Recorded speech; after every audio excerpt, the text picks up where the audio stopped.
বিসমিল্লাহির রহমানির রহিম। বর্তমান সময়ে বেশিরভাগ বাবা মাই এক গভীর দুশ্চিন্তায় ভুগছে, কারণ তাদের 10 থেকে 12 বছর বয়সী সন্তানদের উপরই কোনো নিয়ন্ত্রণ রাখতে পারছে না। তাদেরকে কোনো কিছু নিষেধ করতে গেলেই তারা প্রত্যুত্তর করে বসছে। বাবা মাকে কোনো সম্মানই করছে না, বাবা মাকে কোনো তোয়াক্কাই করছে না। আল মঞ্জিরি রহিমাউল্লাহ আত-তারগিব ও আত-তারহিব গ্রন্থে একটি হাদিস বর্ণনা করেছেন। তিনি বলেন, একবার আমি একটি গোত্রে গিয়েছিলাম এবং সেই গোত্রের পাশেই একটি কবর ছিল, আর ঠিক আসরের পরেই সেই কবর থেকে একটি ব্যক্তি বের হয়ে আসতো, যার মাথাটি ছিল ঠিক গাধার মতো এবং শরীরটা ছিল মানুষের মতো। সে প্রতিদিন এইভাবে আসরের পর কবর থেকে বের হয়ে আসতো এবং 3 বার গাধার মতো হাউ হাউ করে আবার কবরে ফিরে যেত। তিনি আরও বলেন, আমি গোত্রের স্থানীয়দের কাছে ওই ব্যক্তিটির ব্যাপারে জিজ্ঞাসা করি এবং জানতে চাই ওই ব্যক্তিটি কে ছিল এবং আল্লাহ তাকে কেন এইরূপ শাস্তি দিয়েছিলেন। তখন গোত্রের স্থানীয়রা বলে, সে একজন যুবক ছিল এবং প্রতিদিন মদ্যপান করত।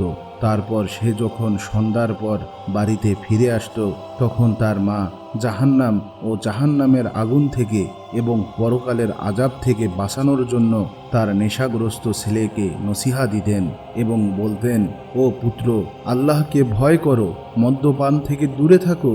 ও আমার অবুঝ ছেলে, মদ্যপান শয়তানের একটি বড় কৌশল, যাতে তুমি সফলতা না পাও, যাতে তুমি জান্নাত লাভ করতে না পারো। তার জন্যই শয়তান এসব করছে।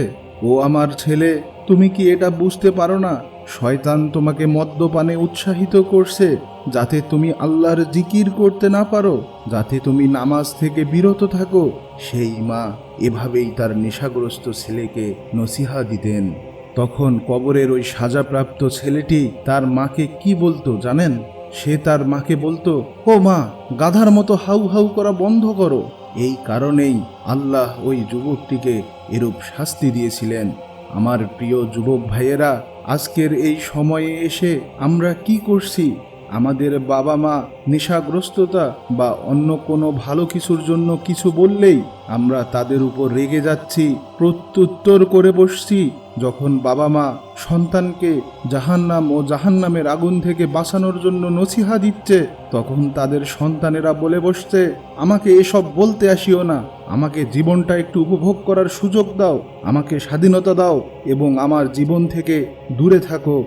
আমার প্রিয় যুবক ভাইয়েরা, আপনারা মনে করে দেখুন, হাদিসের বর্ণনা অনুযায়ী সেই গোত্রের মদ্যপান করা ছেলেটিও তার মাকে এমনভাবেই প্রত্যুত্তর করেছিল এবং আল্লাহ তাকে শাস্তি দিয়েছিলেন। আমার প্রিয় যুবক ভাইয়েরা, আপনারা যারা আজকে বাবা মা কোনো নসিহা করলেই রেগে যাচ্ছেন, বাবা মায়ের প্রতি অকৃতজ্ঞতা জ্ঞাপন করছেন এবং সম্মানহীন আচরণ করছেন, তাদেরকে মহাপরাক্রমশালী আল্লাহ কিরূপ শাস্তি দিতে পারেন তা নিয়ে চিন্তা করুন।